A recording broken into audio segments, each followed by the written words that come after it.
साथ में हमारे यहाँ जो छोटी दीपावली के पूजन का जो महत्व है, छोटी दिवाली के पूजन की जो प्रधानता है, हमारे यहाँ कहते हैं कि ये छोटी दीपावली है। अमावस्या के एक दिन पहले, रूप चतुर्दशी के दिन, या आप नरक चतुर्दशी के दिन हम जो भगवान का गुणगान कर रहे हैं, हम जो भगवान का स्मरण कर रहे हैं, हम भगवत चरणारविंद का रसास्वादन ग्रहण कर रहे हैं, उसका एक आनंद सुख,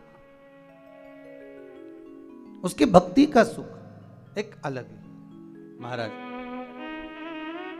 क्यों कहते हैं इस छोटी दीपावली को नरक चौदस, नरक चतुर्दशी? क्यों कहते हैं कि कार्तिक महीने में कृष्ण पक्ष की जो चतुर्दशी है वो नरक चतुर्दशी कहलाती है? उसका कारण क्या है? हम सब तो हमेशा सुनते रहे कि ये नरक चतुर्दशी है। घर के बच्चे भी हमसे पूछेंगे, माँ नरक चतुर्दशी का मतलब क्या है? तो एक भाषा में तो अभी आशीष जी ने कहा कि नरकासुर का संहार किया भगवान ने, इसलिए नरक चतुर्दशी का वर्णन आ गया।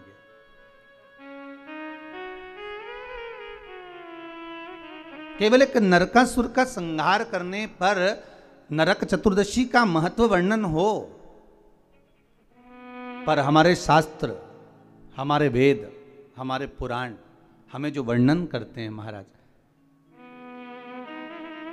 एक सुंदर नगरी में रांतिदेव नामक का एक राजा निवास कर रहा है।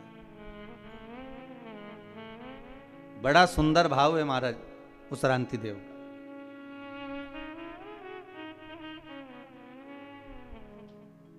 धर्म का चर्चा करना, भजन करना, कीर्तन करना, स्मरण करना, नाम जाप करना, ये रांतिदेव के नियम था।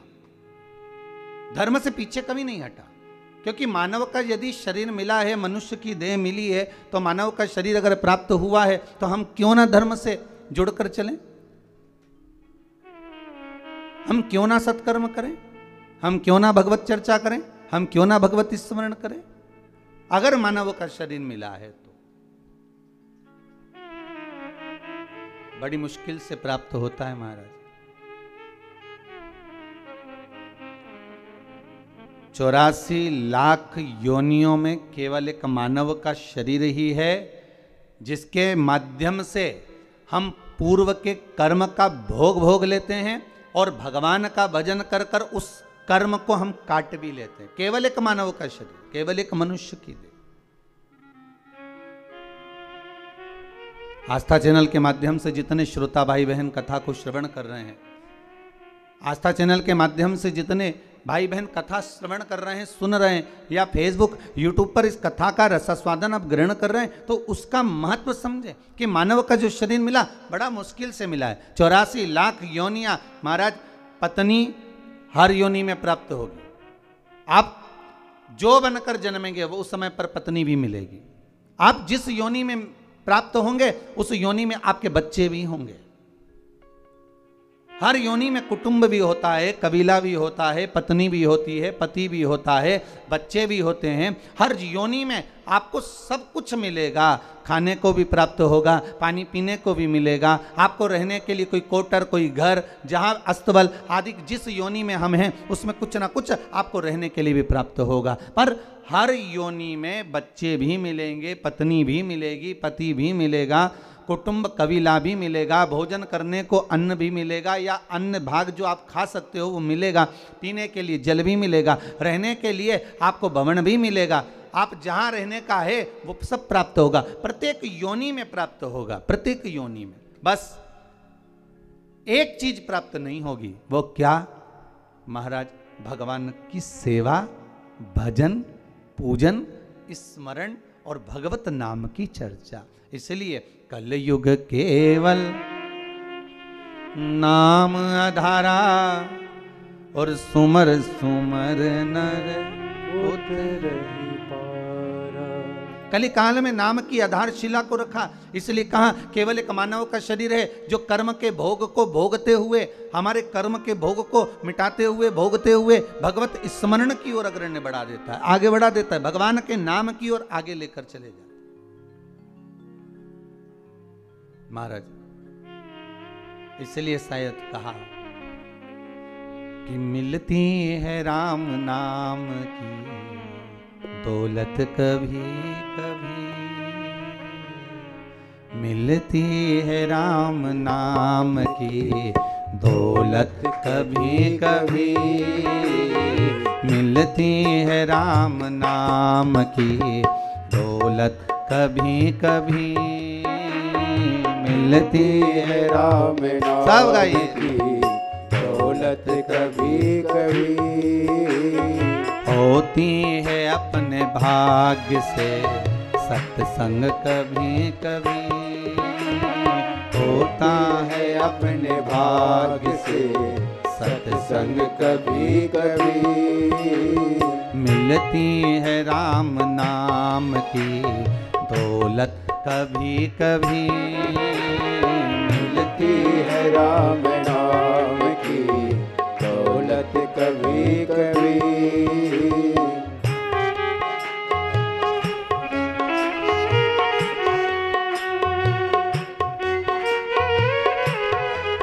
आओ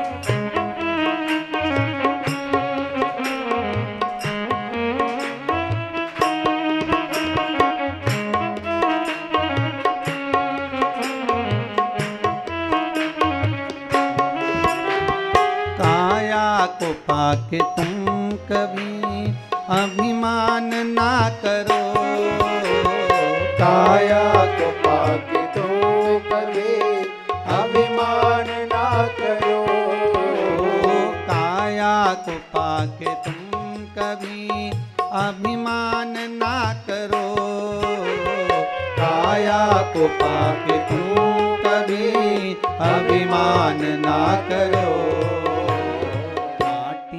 मिल जाती है काया कभी कभी, माटी में मिल जाती है काया कभी कभी, मिलती है राम नाम की दौलत कभी कभी, मिलती है राम नाम की दौलत कभी कभी।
को पाके तुम कभी अभिमान ना करो, दौलत को पाके तुम कभी अभिमान ना करो, दौलत को पाके तुम कभी अभिमान ना करो, दौलत को पाके तुम कभी अभिमान ना करो, मिल जाती है दौलत कभी कभी, माटी में मिल जाती है दौलत कभी कभी, मिलती है राम नाम की दौलत कभी कभी, मिलती है राम नाम की दौलत कभी कभी, मिलती है राम नाम की दौलत कभी कभी, मिलती है राम नाम की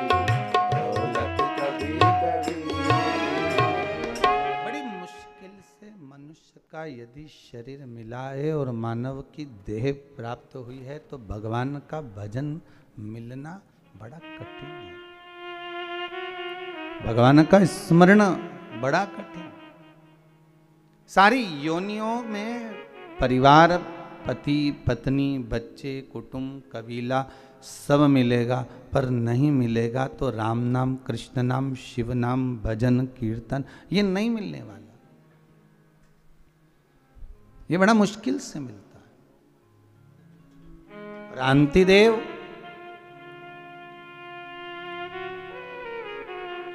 इतने धर्मात्मा राजा थे, हर पल हर घड़ी हर क्षण दान पुण्य संकीर्तन सब करा, पर जब अंतिम समय आया, नरक चतुर्दशी का महत्व समझ रहे हैं अपन। आज नरक चतुर्दशी का आज का जो महत्व है वो समझ रहे हैं।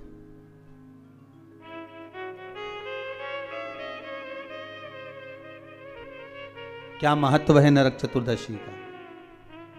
कृष्ण पक्ष की कार्तिक महीने की इस चतुर्दशी का, रूप चतुर्दशी का, नरक चतुर्दशी का क्या महत्व है उसको समझना, उसके पूजन का क्या विधान है, छोटी दीपावली क्यों कहते हैं, क्यों दिए लगाए जाते हैं,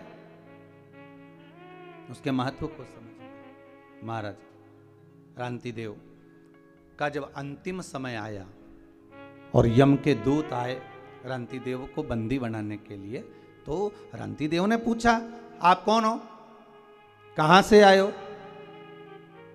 भगवान का भजन करने वाला, स्मरण करने वाला, भगवत नाम की चर्चा करने वाला, कीर्तन करने वाला, दान पुण्य करने वाला, सत्कर्म करने वाला, भगवत नाम के भजन में डूबने वाला जब अंतिम समय में अपने प्राणों को छोड़ता है, तो महाराज शिव महापुराण की कथा कहती है, हमारे धर्म और शास्त्र कहते हैं, भजन करने वाला जब प्राणों को छोड़ता है तो यम के दूत सामने खड़े रहते हैं और उस जीव को ले जाने का जब समय होता है तब वो यम के दूत से चर्चा भी कर लेता है, बात भी कर लेता है।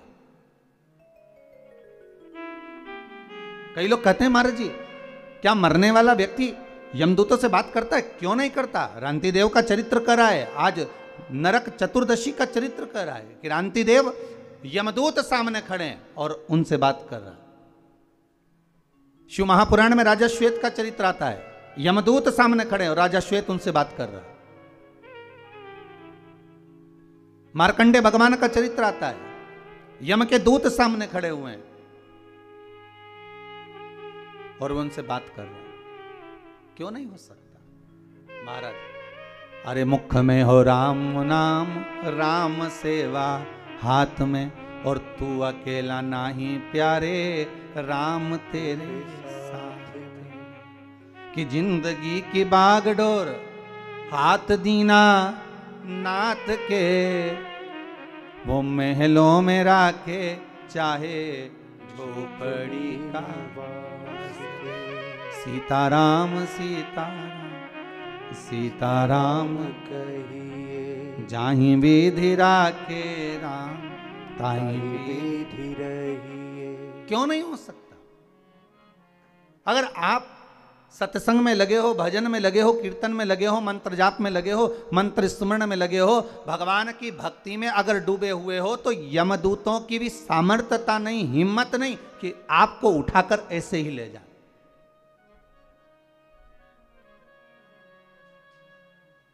यमदूतों की भी सामर्थ्यता नहीं कि वो आपको उठाकर ले जाएं। वहां तो चर्चा होती है, बात होती है कि साहब हम आए हैं, यमदूत सामने नजर आते हैं। कहीं कहीं आप लोगों ने भी अपने जीवन में सुना होगा, जब किसी के प्राण छूटते हैं तो कहते हैं ना कि उनको तो पहले ही भान हो गया था, उनको तो पहले ही मालूम पड़ गया था, उनने तो कह दिया था साहब कि ऐसा हो रहा है। कई बार हम कहते हैं, हमारी सहज भाषा में आप लोगों ने भी अपने जीवन में सुना होगा कि वो ऐसा बोल गया, वो ऐसा कर गया, उसको तो मालूम पड़ गया था, उसकी तो सूचना मिल गई थी, अंतिम समय क्या है उसको मालूम पड़ गया। पर महाराज आज रांतिदेव के साथ वही हुआ। रांतिदेव ने पूछ लिया कौन हो? यमदूत। लेने आए हो? हाँ चलना पड़ेगा। बिल्कुल चलता हूं। कहां लेकर जाओगे? नरक। हो रांति देव करे, मैंने इतना दान करा, पुण्य करा, सत्कर्म करा, धर्म चर्चा करी, भगवत नाम लिया, जगत में मैंने सारा दान पुण्य धर्म सब कुछ करा, और तुम कह रहे हो कि मुझे नरक लेकर जाओगे। ये कहां का तरीका है? ये कौन सा तरीका है? कार्तिक महीने की यही चतुर्दशी कृष्ण पक्ष की थी, जिस दिन रांति देव यमदूतों से बात कर रहे हैं और कह रहे हैं तुम मुझे नरक लेकर जाओगे। मैंने पाप कौन सा करा है? भाई व्यक्ति अगर कोई पाप कर्म करे, व्यक्ति अगर कोई गलत कर्म करे तो कहा जाए कि इसने पाप कर्म करा है तो इसको नरक भेज दिया जाए। पर मैंने पाप कौन सा करा है जो मुझे नरक भेज रहे हो? तो कहा महाराज जी आपने 2 पाप करे। कौन कौन से? तो कहा पहला पाप ये कि दरवाजे पर गाय आई, गौ माता आई, दरवाजे पर खड़ी रही, इंतजार करती रही, और आपने गौ माता को भोजन नहीं दिया, भूखी चली गई। और दूसरा पाप आपने करा, दरवाजे पर ब्राह्मण आया और आप उसको अन्न भाग ग्रहण नहीं करवा सके, आप उसको भोजन नहीं करा सके। अब रांति देव ने पूछा ये हुआ कब था, ये तो बताओ पहले। अच्छा, सब जगह की फाइलें गायब हो सकती है, सारी फाइलें मिटाई जा सकती है, पर उस परमात्मा के द्वार पर जो फाइल लिखी जाती है उसे कोई मिटा नहीं सकता। मत बुरे कर्म कर बंदे वरना पछताएगा, भगवान की आंखों से तू बच नहीं पाएगा, तू बच नहीं पाएगा। उसको पहचान नहीं सकते। सारी फाइलें मिटाई जा सकती हैं, हर फाइल को छुपाया जा सकता है, हमारा लिखा हुआ हम उसको मिटा सकते हैं, पर परमात्मा की फाइल में एक बार अगर नाम चढ़ गया, कौन सी तारीख, कौन तिथि, कौन पल, कौन घड़ी, कौन क्षण आपने क्या कर्म करा है, वो परमात्मा की खाते में लिखा हुआ है। मेरे भोले के दरबार में सब लोगों का खाता, और किसी को कोड़ी कम नहीं देता, किसी को दमड़ी ज्यादा। सारी फाइलें उसके पास, चाहे हमारी हो चाहे आपकी हो। रांति देव की अगर फाइल उनके पास में है तो कहा मैंने करा कब था, बता दिया। यमदूतों ने ये फाइल पढ़ लीजिए, चित्रगुप्त महाराज को बुलाया, बता दीजिए महाराज, बता दिया। एक दिन ब्राह्मण आया था, निवेदन करा, तो रांति देव कह रहे हैं ब्राह्मण को मैंने सिंहासन दिया, ब्राह्मण को मैंने बैठने का सिंहासन दिया है, ब्राह्मण के लिए मैंने हाथ जोड़कर निवेदन करा था, ब्राह्मण देवता आप कुछ खा लीजिए, ब्राह्मण देवता आप पानी पी लीजिए, ब्राह्मण देवता आप कुछ ग्रहण कर लीजिए, पर ब्राह्मण ने मना कर दिया था। आप देखिए, लिस्ट उठाकर देखो, ब्राह्मण ने मना कर दिया था। यमदूत कहते हैं भले ब्राह्मण मना कर दिया, पर कुछ नहीं तो मुख झूठा करा देता, पानी ही पिला देता, तेरे घर का बर्तन झूठा तो होना था, तेरे घर का बर्तन पात्र झूठा तो होना था। कितना सुंदर कहा है महाराज। कोई ब्राह्मण यदि आपके यहां आए और ब्राह्मण आकर आपके यहां अगर ऊपर से जल ग्रहण कर रहा है तो आप ब्राह्मण से कह सकते हो महाराज जी आप पात्र झूठा कर दीजिए।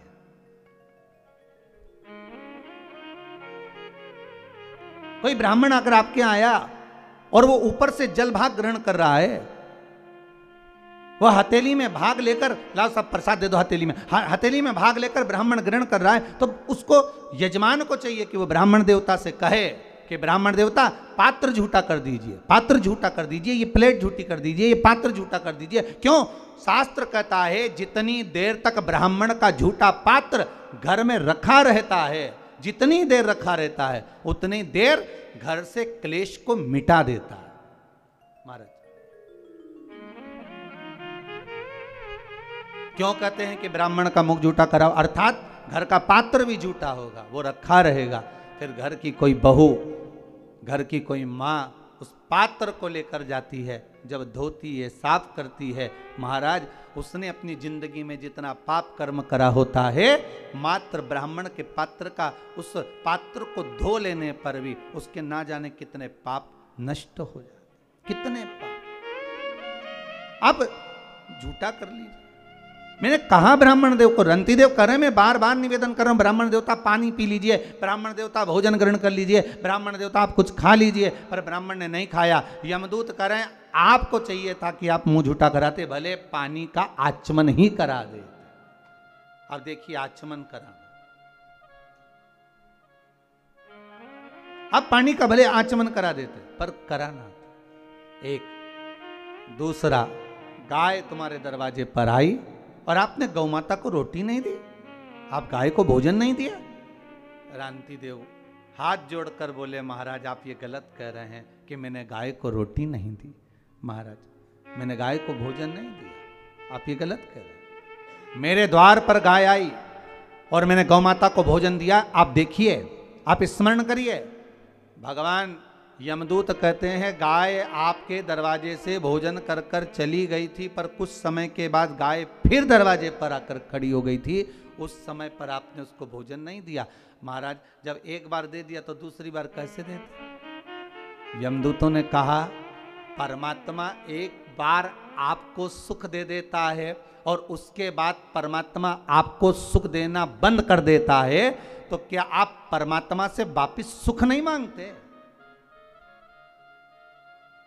क्या परमात्मा से वापिस सुख नहीं मांगोगे कि हे प्रभु, हे भोलेनाथ, हे मेरे नारायण, हे मेरे राम, हे मेरे कृष्ण?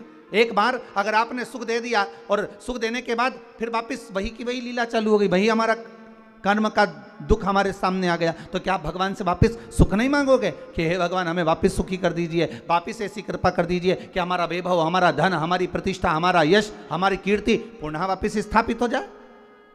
रंती देव, गाय अगर एक बार भोजन कर कर चली गई और दूसरी बार पुनः तुम्हारे दरवाजे पर आई है, तो तुम्हारे दरवाजे पर तुम्हारा कल्याण करने के लिए आई है। तुमने उसको भोजन नहीं दिया, क्षमा करिएगा, मुझसे गलती हो गई, इसलिए तुम्हें नरक भोगना पड़ेगा।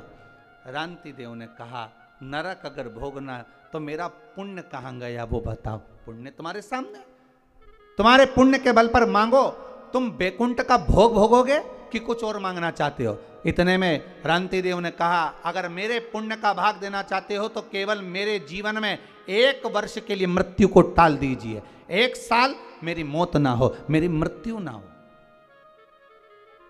1 वर्ष? हाँ, क्या करोगे? रांति देव ने कहा जो नहीं कर पाया वही करूंगा, आप 1 वर्ष के लिए मुझे पुनः मेरा जीवन दे दो। भगवान यमदूतों ने कृपा करी और यमदूत उसको छोड़कर 1 वर्ष के लिए दे दिया उसका पुण्य का भाग। रांति देव नरक को जीत लिया, वो 1 वर्ष के पुण्य के बल पर। इतना ब्राह्मण भोज कराया, इतना गौ माता का भाग प्रदान करा, इसलिए इस कथा को वर्णन करते हुए कहते हैं कि इसको कहते हैं नरक चतुर्दशी। क्यों? रांति देव को नरक से छुड़ा लिया था इस। कई बच्चे पूछते हैं कि नरक चतुर्दशी का मतलब क्या, नरक चतुर्दशी का मतलब क्या? बताना पड़ेगा कि रांति देव को नरक से छुड़ाया था आज के दिन। फिर रांति देव ने क्या करा? कहा महाराज इसी नरक चतुर्दशी के दिन ब्राह्मण का भोजन कराया, गौ माता को द्वार पर बुलाया, दरवाजे पर जब गाय नहीं आई तो जहां गाय बंधी थी वहां जाकर गौ माता को घासा भोजन का जिमाकर उसका आचमन कराया। उसका फल क्या हुआ कि रांति देव को फिर नरक नहीं भोगना पड़ा। फिर रांति देव जब प्राण त्यागे तो भगवान के धाम में पहुंच गए, सीधे भगवान के द्वार पर।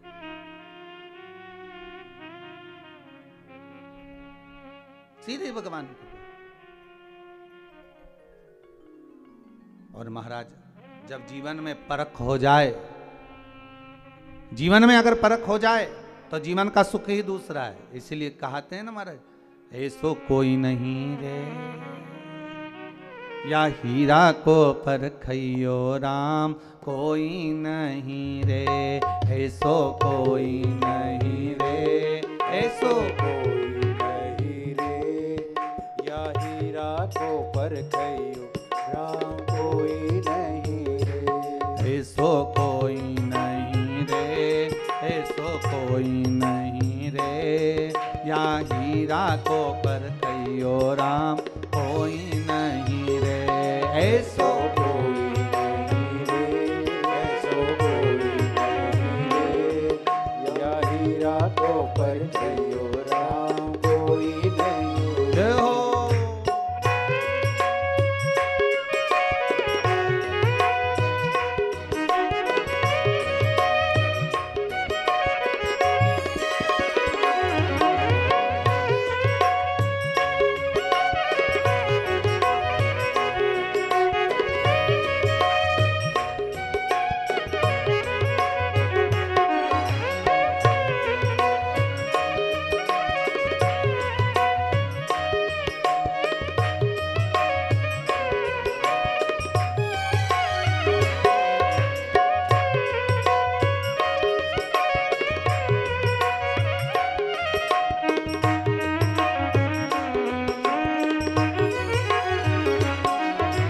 राम नाम को हाट भरायो घर जाने की बाट। राम नाम को हाथ धरायो घर जाने की बात। ओ कृष्ण नाम को हाट भरायो घर जाने की बात। कृष्ण नाम को हाथ धरायो घर जाने की बात। ओ धीरे धीरे चलो रे भैया धीरे धीरे चलो रे भैया, होले होले चलो रे भैया। होले होले चलो रे भैया। ओ गुरु देखे बाट ऐसो कोई नहीं। जय हो।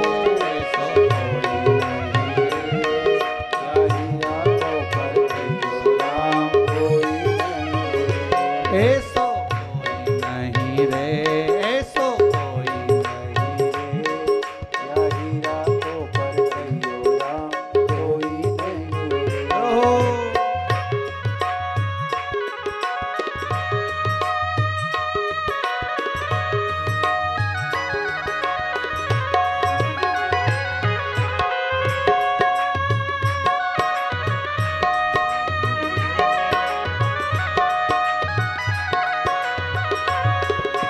राधे।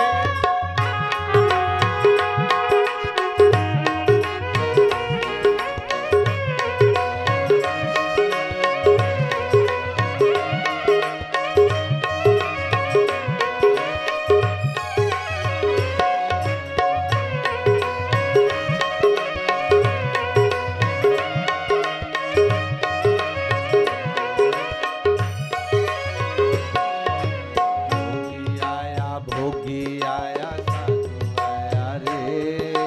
भोगी आया, भोगी आया, भोगी आया रे। अरे गुरु आया गांव में तो गुरु आया गाँव में तो, गुरु आया गांव में तो गुरु आया गाँव में ओ तो। कोई नहीं रे। ऐसो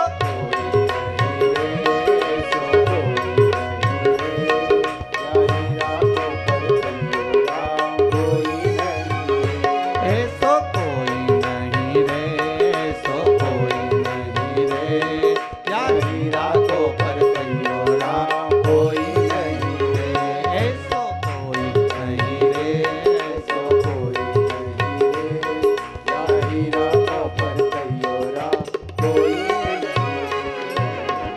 राजा रांति देव नरक से बच गए। इसलिए कार्तिक महीने की कृष्ण पक्ष की सुंदर चतुर्दशी तिथि को नरक चतुर्दशी कहते हैं महाराज।